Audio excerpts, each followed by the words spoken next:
pagkakatiwalaan ng mas maraming Pilipino.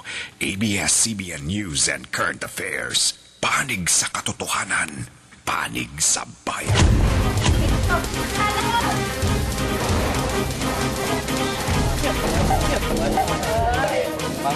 Mga ulo sa balita sa TV Patrol Southern Mindanao. 20 minutos po muli po mo gawa delikado. Pagtumbok sa mga tulisan nga mipatay sa usa ka pulis. Sentro karon sa investigasyon sa Marilog Police Station. Mga prosecutor nagtuon pagpamusil, pangdepensa sa kaugalingon. Mga abusadong driver silutan na sa mga traffic violation. Video nga kuha sa CCTV, gamiton nga ebidensya. O sa Green Patrol, usa ka grupo sa kabataan nang limpyo sa baybayon sa Gobernador Generoso.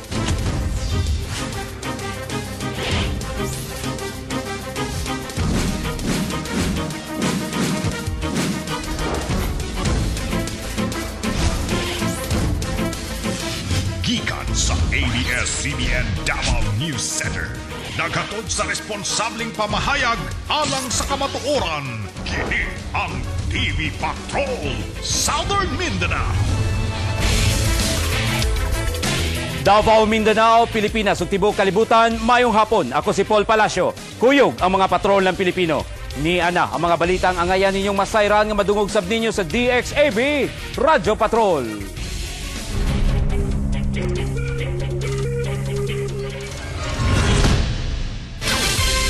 Gipalig-una sa Marilog Police ang ilang mga ebidensya, pagtumbok sa mga responsable sa pagpanulis sa mga sakay sa rural transit bus niadtong miaging gabi. Din gipusil patay si SPO1 Ronnie Panganiban. Live nagapatrol, Rodrey Salas. Rodrey.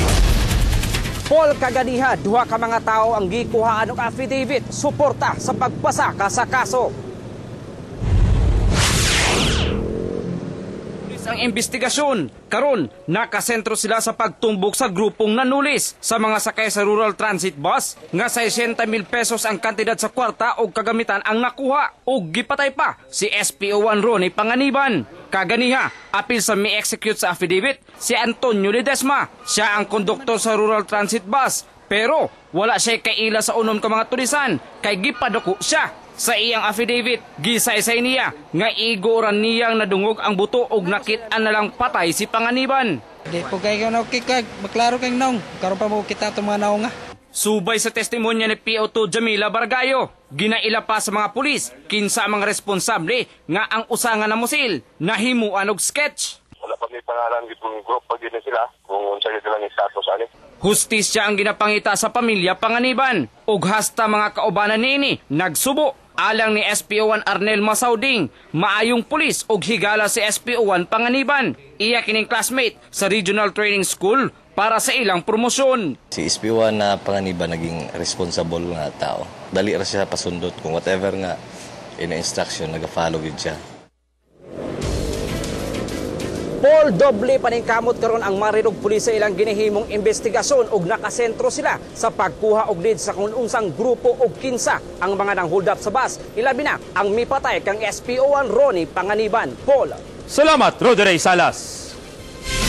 Alerto na ang mga driver sa rural transit. Labi na inig kagabi. Dili sila basta-basta mo pasakay og pasahero. Aron dili mautro ang pagpanulis ni adtong miaging gabi nga usa ka pulis ang gipatay sa mga tulisan.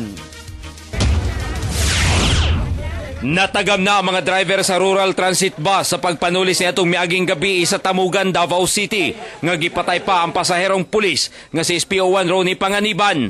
Bantayan na nila pag-ayo ang musakay sa ilang bus. Bisan ang pasaherong si Pastor Ruben Cañada. Kumbinsido gyud nga bisan mga pasahero mutabang sa pagbantay. Naagita sa kamot sa Ginoo iya magitang ampingan o magitay laing kapadulungan. So di pud kahadlukan ang kamatayon kay bisan unsang orasa mabot man ang gitawag ang kamatayon pero di pud nimo time di magika maunsa. Isa lang nga, mag-ingat ang mga pasahero, especially ang mga driver. Walay order ang rural transit nga dili mamikap og pasahero sa Marilog District. Pero gigiyahan ng daan ang mga driver nga mag-amping sa mga pasahero. Human sa pagpag-hold up, sigurista na karon ang mga driver sa rural transit. Inigbiyahe nila panahon sa kagabhion, dili na sila basta-bastang mo pick up og mga pasahero, sa may Marilog area. Piliyon lang na ako siguro. Kung pananglit ka ng klaro yun yung mga murag dili, kaduda-duda. Pick up po na ako, pero pag kanang kaduda-duda, di na siguro ko pick up. Basta magabila, pero okay lang ang adlaw. Kaya mo pick up yun may adlaw. Sa deluxe lang. Pero sa aircon, stop nga sa mo. May station yun na siya. Pindi sa driver kung karon nga na bagong nitabo, di na sila mo pick up diya. Di na sila pick up. Hadlock na sila. Loyo sa pagpanulis, walay na Oro City. Paul Palacio, Patrol ng Pilipino. Maihap na lang ang adlaw sa mga abusadong driver. Kay bisan walay mga traffic enforcer, pwede namong tikitan sa inyong traffic violations. Pinagi sa mga makuhang footage sa CCTV. Nagapatrol, Michelle Robin.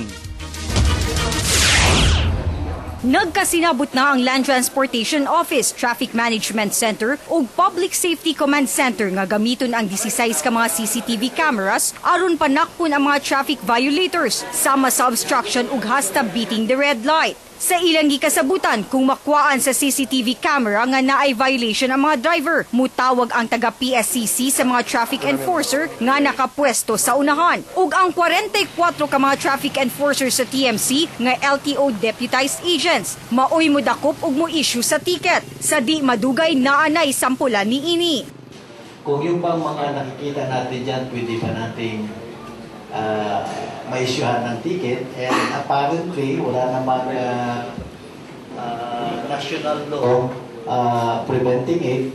I would like to see the day that these drivers are disciplined. Even if there are no enforcers involved, they will not violate the law.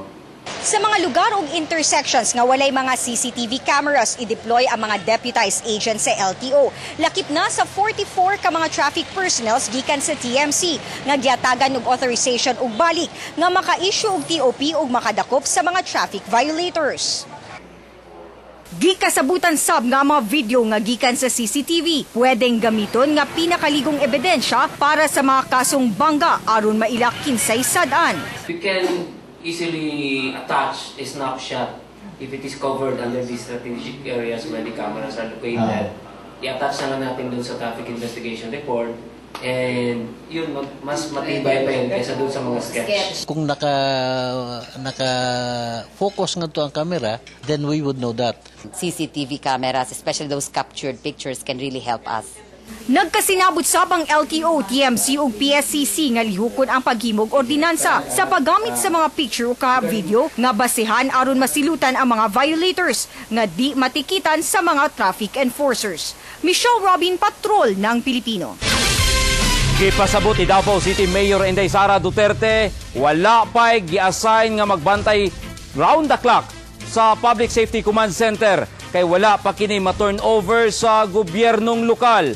Kasamtangang naga-fine-tuning pa ang kontraktor nga abratike sa modernong pasilidad. Sa niaging simana, nasuko si Davao City Vice Mayor Rodrigo Duterte kay naabta niyang walay tao nga naga-monitor sa mga kamera. Gina-train karon ang 8 ka mga operators nga i-assign aron mag-monitor sa mga CCTV cameras. 24/7 ang himuong pagbantay sulod sa PSCC. Kung na-turnover na ang system, ang technology sa ato as a contractor. But until then, kung dili pa fine-tuned and dili pa ready ang computer signalization, traffic signalization nato, dili ko mo dawat o kuan kung wala pa nila na perfect ang ilahang trabaho. Doon ang mga nakuha nga under training karon. Kanya nagsugod ta kagabi og doon na mga tao nga nagmandi na. Masilutan na ang magpataka og labay o kaha, magtigom sa mga ligid. Kay apil kini sa mga butang nga kontrolon kung maaprubahan ang Dengue Prevention Ordinance. Nagapatrol, Michelle Robin. Gipangkuha sa trabahante sa usa ka tire surplus shop ang ligid sa atop o gipangyabu ang tubig ulan nga nagpundo dinhi aron dili kini itlugan sa mga lamok. Mahadlok po mi kay basi maunay mi. Usa mo karon ang dengue god. Sa mga ligid pwedeng mangitlog ang mga lamok nga nagdala sa mga dengue virus. Busa, misang at si Konsehal Bernie Alag ang chairman sa Committee on Health sa proposed dengue prevention ordinance nga magtakda sa mga patakaran sa saktong pagtigom sa mga ligid ug uban pang mga butang nga pwedeng mapunduhan sa tubig nga kaitlugan sa lamok. Kung maaprubahan, apil sa balaod ang pagsilot sa malapason. Dapat naa siya sa mga lugar nga walay kanang uga nga lugar, nga dili siya mabasa sa ulan, dili siya ma-contaminate sa mga hugaw. Ubos sa proposed dengue prevention ordinance ang pagporma sa multi-sectoral barangay dengue prevention council nga magplano sa mga aksyon. Apil sa kontrolon, ubos sa iyang giduso nga ordinansa ang pagkontrol sa fogging operation aron dili makadaot ug mas epektibo. Itugot lang kini kung naanay dengue outbreak sa lugar. Before ta mag-fogging, ato sang tanggalon ang breeding sites. And then, sunod is ipahibaloon ang komunidad nga na-fogging himuon. Kaya na ay mga tao diha nga na ay mga respiratory problem nga maapil na tuog fog. Aron mapalapdan pa ang kampanya kontra dengue, giplanuhan karon nga paligunon pa ang blood donation program sa mga barangay ug ang pag-institutionalize sa citywide cleanup drive kada katapusang Biyernes sa bulan. Michelle Robin, Patrol ng Pilipinas. Kining bahin.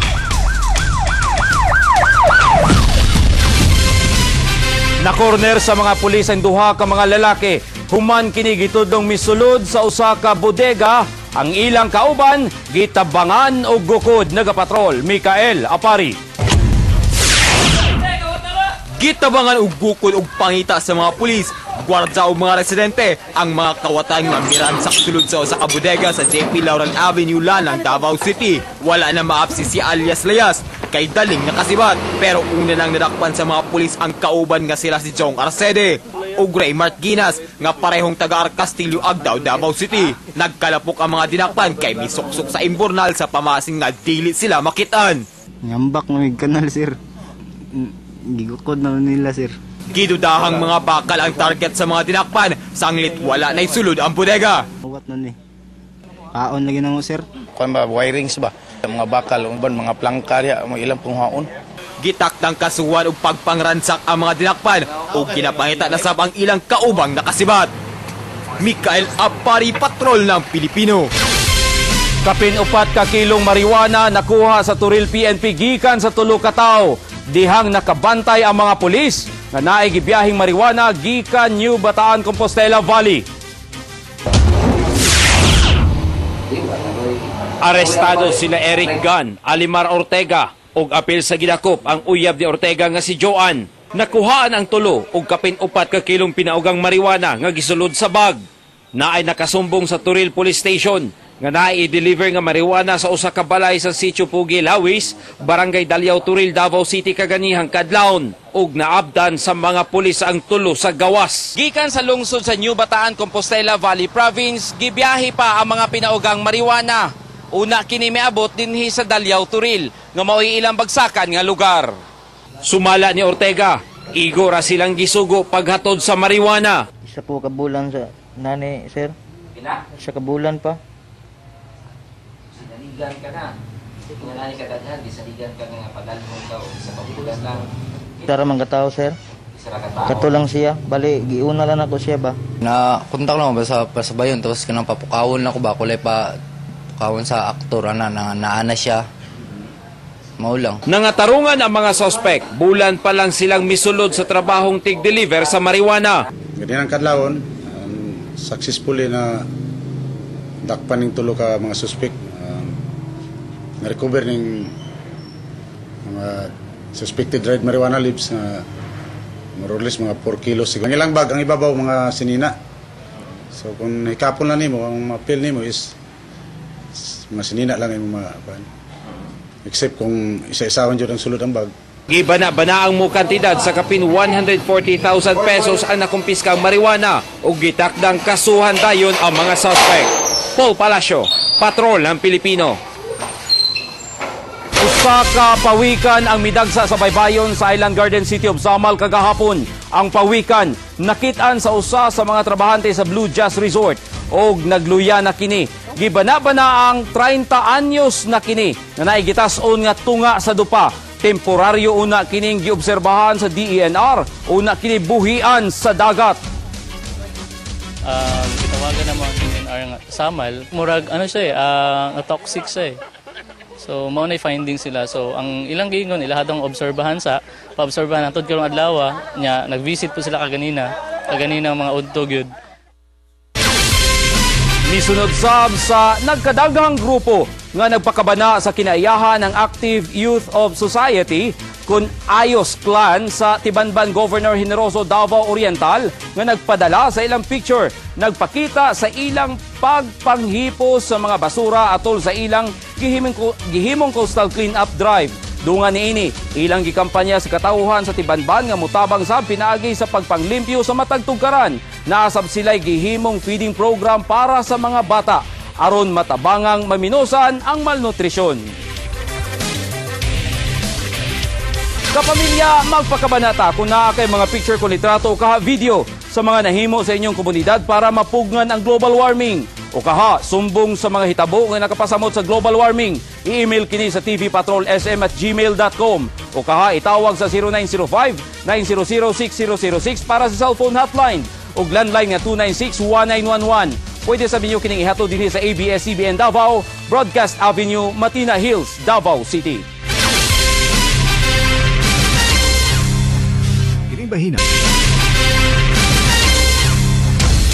Nagpractice pagpamusil ang mga prosecutor ug nagtuon sa defensive driving aron malika o makalingkawas sa ambush nagapatrol. Rodri Salas. Mipailalom sa Gun Safety and Handling Seminar ang tanang mga prosecutor sa Tibuok Region 11 nga gihimo sa Energy Park sa Tagum City para kabalo ang mga prosecutor mo depensa sa kaugalingon. Sama ni Tagum City Prosecutor Noel Palma nga giambus niadtong tuig 2002 sa Barangay San Miguel, Tagum City ug nakaagom niadtong tungura ug unom ka mga samad iniguan sa bala. It is necessary for them to have this training because prosecutors are always in peril because the nature of their work requires them to prosecute without fear or favor. To allow our prosecutors to be able to acquire firearms for their personal protection. About practical shooting for defense purposes. Si retired Superintendent Ildefonso Asintista nga kani hepe sa anti-terrorist unit sa Davao ang nanudlo kanila paglikay o galing ang buson. Una, kung taparan sa mamusila ang sakyanan, mu-accelerate og padagan. Ikaduha, pwede sab nga mo-break, dayon atras aron makalikay sa atake. Ug ikatulo, ang pagsukol sa mga sospek kung makorner ang target. These are all for life-saving and survival. Usa lamang kini sa mga physical demonstrations aron maipakita unsa ang klase-klaseng pagpangatake sa mga suspect paingon sa mga biktima. Ingon man usab ang klase-klaseng himuon aron malikayan ang maong pagpangatake. Una kini sa Mindanao sa mga prosecutor sa Davao Region ug isunod ang mga prosecutor sa ubang lugar. Rodri Salas, Patrol ng Pilipino. Nagtigom ang mga opisyal ug miyembro sa kapisanan ng mga broadcaster sa Pilipinas, Davao Chapter karong hapon ug apil sa gisgutan ang angayang buhaton sa mga broadcaster panahon sa mga hostage situation. Aron dili na mahitabo pa ang madugong hostage taking sa Manila nga 8 ka turista ang nangamatay. Giimbestigahan o giimbitahan sa KBP ang Davao City Police Special Warfare and Tactics Team para mahanay ang koordinasyon. Human sa meeting ang oath-taking sa mga bagong opisyal sa KBP Davao, ubos sa presidente nga si Roy Johnson. So it's not far, God forbid, na mahitabo in the future, munang dapat andam punta sa ato ang mga broadcasters. Kaya ang broadcaster man gud dali ra kayo makadeliver siya og balita right there and then unya basig mahamper ang mga operation sa police. Unya if he feels. Portion is brought to you by Loperamide Diet.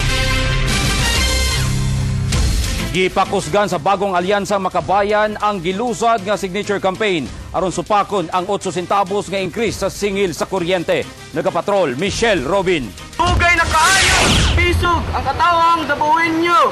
Dungan sa ilang protesta batok sa 8 centavos kada kilowatt-hour nga increase sa singil sa kuryente. Ang signature campaign sa bagong alyansang Makabayan. Busa si Rosa Ong. Una mibayad siyang bill kaganina. Mipirma siya kay naglagot siya kay ang daang 450 pesos nga ginabayran. Miabot na sa 768 sa bulan sa Agosto. Muna nagkinumiya dumi sa mong suga.